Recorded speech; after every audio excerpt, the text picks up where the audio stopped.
வணக்கம், இது உங்கள் தேவகி சமையலறை.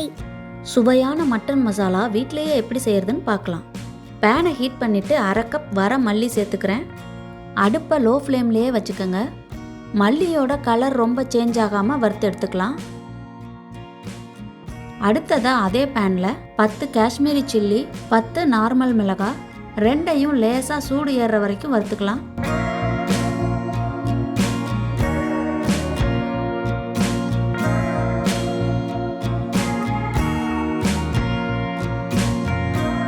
அடுத்ததாக 2 டேபிள் ஸ்பூன் சீரகம், 1 டேபிள் ஸ்பூன் சோம்பு, கூடவே 1 டேபிள் ஸ்பூன் மிளகு, மூணையுமே லேசாக வறுத்து எடுத்துக்கோங்க.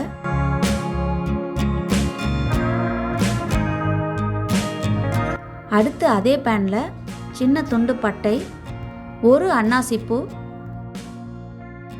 5 ஏலக்காய், 6 கிராம்பு, கொஞ்சமாக கல்பாசி, கடைசியாக 1 டீஸ்பூன் கசகசா சேர்த்ததும் அடுப்பை ஆஃப் பண்ணிடுங்க.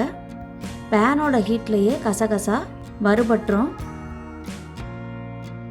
அடுத்து ஒரு கைப்பிடி அளவுக்கு கருவேப்பிலையை மொறுமொறுன்னு வறுத்துக்கலாம். கடைசியாக எல்லாத்தையுமே ஆற வச்சுட்டு மிக்ஸி ஜாரில் சேர்த்து நைஸாக பொடி பண்ணி எடுத்திங்கன்னா சூப்பரான மட்டன் மசாலா ரெடி ஆகிடும். இதை மட்டன் குழம்பு, சைவ குருமா, சால்னா எல்லாத்துக்குமே யூஸ் பண்ணிக்கலாம்.